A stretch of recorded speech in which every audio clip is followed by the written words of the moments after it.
आनंदित मन का अर्थ ऐसा मन होता है जो प्रभु में आनंदित रहता है और खुशी से उसकी सेवा करता है। और ऐसे आनंदित मन को परमेश्वर अपना सिंहासन बनाकर उस पर विराजमान हो जाते हैं। और जिस मन पर परमेश्वर विराजमान हो वो अपने आप औषधि का काम करता है। वो आपके भावनाओं को, आपके मन को, आपकी सोच को, आपकी आत्मा को चंगा करने लगता है।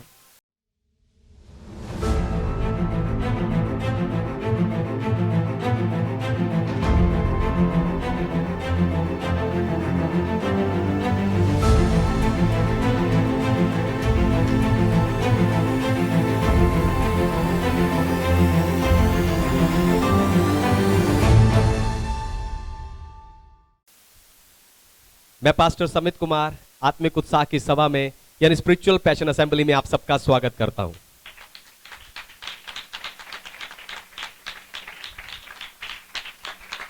तो आए आज के वचन में चले, पवित्र शास्त्र बाइबल से आज का संदेश सुने। आज का संदेश है आनंदित मन अच्छी औषधि है। आनंदित मन अच्छी औषधि है। मेरे साथ निकालिए नीति वचन की पुस्तक 17 अध्याय 22 वचन, प्रोवर्ब्स चैप्टर 17 वर्स 22। मन का आनंद अच्छी औषधि है, परंतु मन के टूटने से हड्डियां सूख जाती हैं।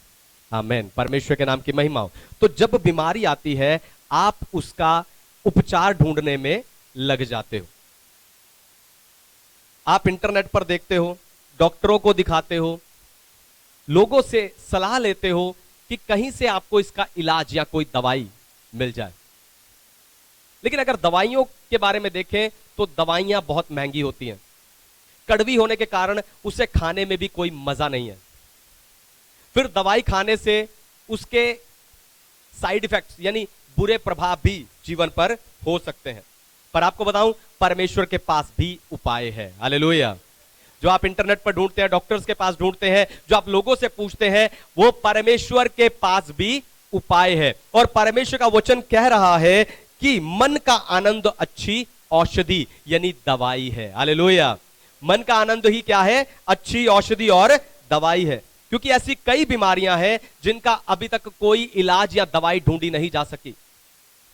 लेकिन अगर आप अपने मन को आनंद से भरकर रखें तो आप अपने शरीर को तंदुरुस्त बनाकर रख सकते हैं। हालेलुया। अपने शरीर को तंदुरुस्त और स्वस्थ बनाकर रख सकते हैं। आपको बताऊं, आंखें और आईब्रो सिकुड़ने से आंखें और आईब्रो सिकुड़ने से मुस्कुराने में कम मांसपेशियों की जरूरत पड़ती है। यानी ये आप पर निर्भर करता है कि आप खुश रहना चाहते हो कि उदास रहना चाहते हो। उदास रहना या खुश रहना ये सिर्फ और सिर्फ आप पर निर्भर करता है। इसलिए हर दिन अपने ध्यान को, अपनी सोच को सही मार्ग में, सही दिशा में लगाइए और आनंदित रहिए। आत्मिक गीत गाइए और आनंदित रहिए। अपने आप को परमेश्वर की भलाइयां याद करवाइए और आनंदित रहिए। अब परमेश्वर के आत्मिक लोगों के साथ नजदीकी रिश्ता बनाइए और आनंदित रहिए। हालेलुया। यानी हर वो काम करें जिससे आपका मन आनंद से भर जाए। और आज मैं आपको चंगाई देने वाले ऐसे ही आनंद की डोज यानी खुराक देकर उत्साहित करने जा रहा हूं। हालेलुया। तो आनंदित मन कैसा होता है? जब कोई टेंशन, डिप्रेशन या उदासी में रहता है तो उसको हमेशा एक ही सलाह दी जाती है, खुश रहा करो। कोई भी आएगा उसको यही बोलेगा, खुश रहा करो। और ज्यादातर लोग उस खुशी को गलत कामों में खोजना शुरू कर देते हैं। लेकिन आपको बताऊं, आनंदित मन का अर्थ शारीरिक या संसारिक अभिलाषाओं को पूरा करना नहीं होता। क्योंकि ऐसा आनंद औषधि नहीं, दवाई नहीं, पर जहर ही साबित होता है। हालेलुया। ऐसा आनंद हमारे जीवन के लिए जहर ही साबित होता है। आनंदित मन का अर्थ है, ध्यान से सुनिए, आनंदित मन का अर्थ ऐसा मन होता है जो परमेश्वर के आनंद से भरा रहे और खुशी से परमेश्वर की सेवा करे। ऐसे आनंदित मन में परमेश्वर आकर विराजमान हो जाते हैं। Hallelujah, hallelujah. ध्यान से सुनिए, दोबारा सुनिए। आनंदित मन का अर्थ ऐसा मन होता है जो प्रभु में आनंदित रहता है और खुशी से उसकी सेवा करता है, और ऐसे आनंदित मन को परमेश्वर अपना सिंहासन बनाकर उस पर विराजमान हो जाते हैं। और जिस मन पर परमेश्वर विराजमान हो वो अपने आप औषधि का काम करता है। वो आपके भावनाओं को, आपके मन को, आपकी सोच को, आपकी आत्मा को चंगा करने लगता है। Hallelujah, hallelujah. लेकिन आपको याद रखना चाहिए कि सिर्फ मानवीय या संसारिक चीजों से आप इस आनंद को बनाकर नहीं रख सकते। अच्छा घर होगा, अच्छा खाना होगा, अच्छे कपड़े होंगे, अच्छे पैसे होंगे, तभी हम खुश रह सकते हैं। आपको याद रखना चाहिए कि सिर्फ मानवीय या संसारिक चीजों से आप इस आनंद को बनाकर नहीं रख सकते। क्यों? क्योंकि जिनके पास धन संपत्ति ये सब कुछ है वो भी बीमार होते हैं, वो भी उदास होते हैं, वो भी डिप्रेशन में होते हैं। हालेलुया। यानी चंगाई देने वाला सच्चा आनंद सिर्फ और सिर्फ ईश्वरीय तरीकों से ही प्राप्त किया जा सकता है। कुछ तरीके बताऊं आपको? इजाजत है कुछ तरीके बताऊं आपको? तो सबसे पहला तरीका, नियंत्रण प्रभु को देकर। आनंदित मन कैसे होगा? पढ़िए भजन संहिता 145 वचन 10, Psalms 145 verse 10। हे यहोवा, तेरी सारी सृष्टि तेरा धन्यवाद करेगी और तेरे भक्त लोग तुझे धन्य कहा करेंगे। आमेन। परमेश्वर के नाम की महिमा हो। जो व्यक्ति अपने जीवन का कंट्रोल प्रभु को देता है उसका मन आनंद से भरा रहता है। लेकिन आदम के पाप में गिरने के बाद से मनुष्य खुद अपने आप को कंट्रोल करने की कोशिश कर रहा है, और उस कंट्रोल करने की कोशिश में आप अपने जीवन को इतना उलझा लेते हो जिसका सुलझाना जीवन भर भी खत्म नहीं होता। हालेलुया। आप अपने जीवन को है ना खुद कंट्रोल करने की कोशिश कर रहे हो, जिस कारण है ना कंट्रोल करने के चक्कर में आप अपने जीवन को इतना उलझा लेते हो जिसका सुलझाना हमारे जीवन भर भी खत्म नहीं होता। लोग अपने जीवन की उलझनों को सुलझा नहीं पाते, उस उलझन से निकल नहीं पाते, क्योंकि उन्हें पता नहीं है कि कौन सी चीजें उन्हें खुद नियंत्रण करनी है और कौन सी चीजें उन्हें परमेश्वर को कंट्रोल करने देनी है। लेकिन जो संसार के लिए मुश्किल है वो आत्मिक उत्साह की सभा के लिए आसान है, क्योंकि यहां आपकी हर समस्या के समाधान के लिए एक प्रकाशन है।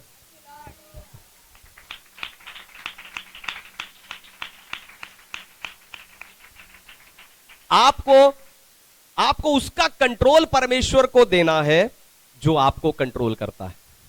हालेलुया। ध्यान से सुनिए, आपको उसका कंट्रोल परमेश्वर को देना है जो आपको कंट्रोल करता है। हो सकता है नशा आपको कंट्रोल करता हो, आपको उसका कंट्रोल परमेश्वर को दे देना है, और जैसे ही कंट्रोल परमेश्वर के पास जाएगा नशा आपके अधीन हो जाएगा।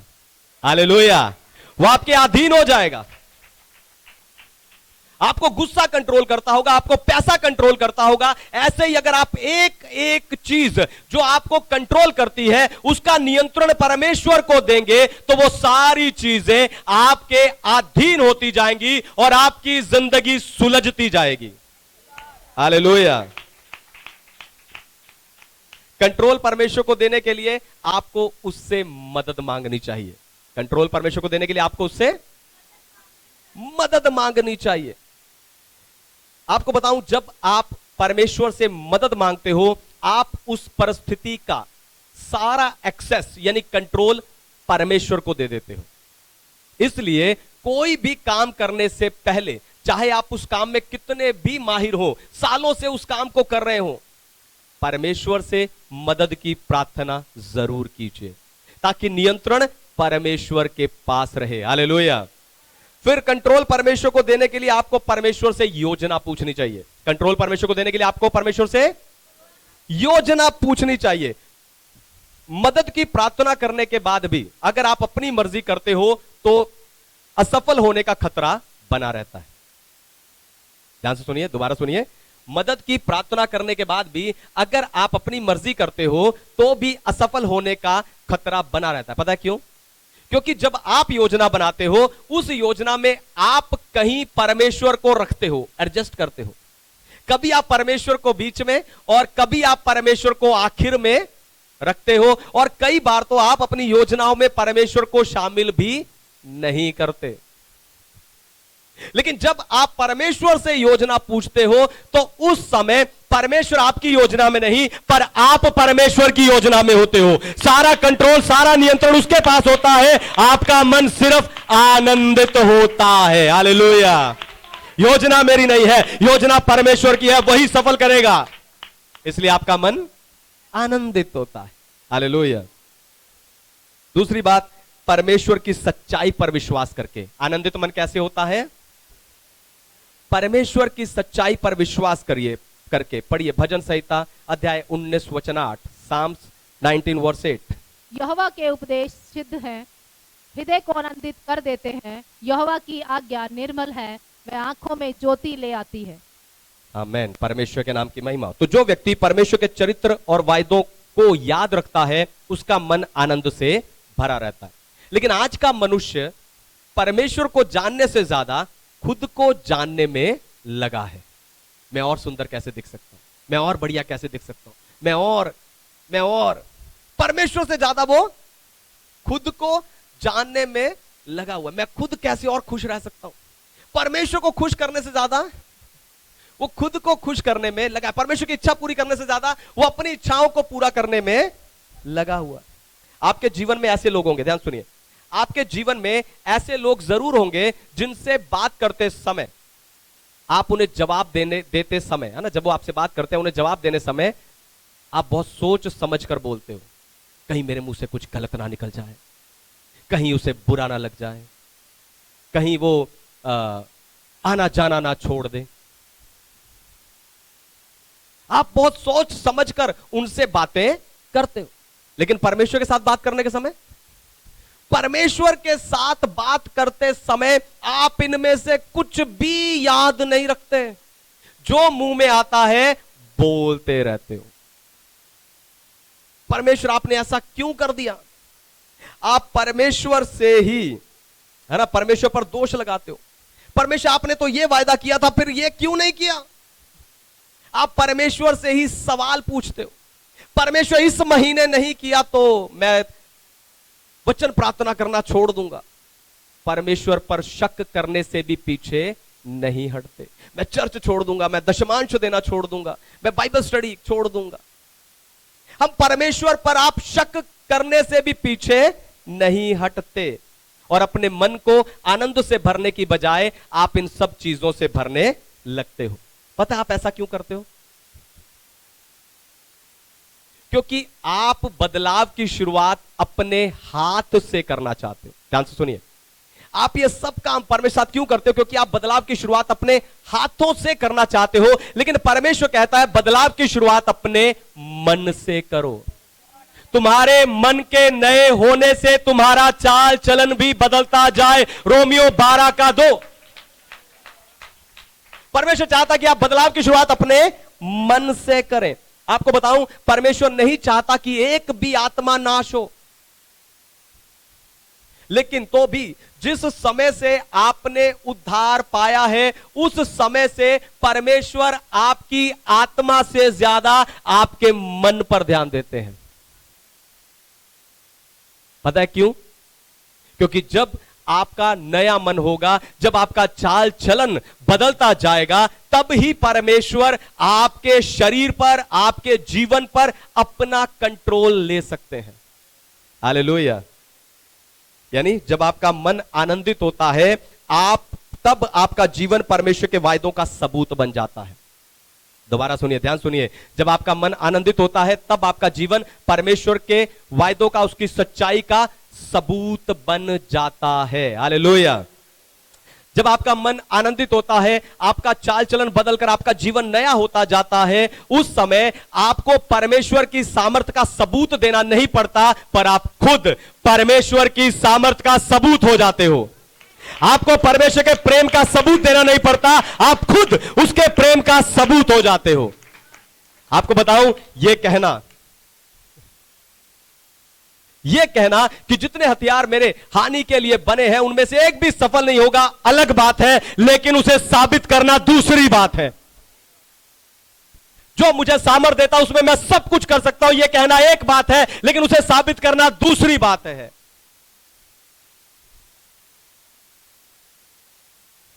परमेश्वर ने मुझे लेने वाला नहीं देने वाला बनाया है, यह कहना एक बात है, लेकिन उसे साबित करना दूसरी बात है। परमेश्वर चाहते हैं कि आप उसके वायदों का सबूत बने, आपकी जिंदगी उसके वायदे को साबित करे और आप भले चंगे रहो, क्योंकि मन का आनंद अच्छी औषधि है। तीसरी और आखिरी बात, हर समय प्रार्थना करो। आनंदित मन कैसे रहेगा?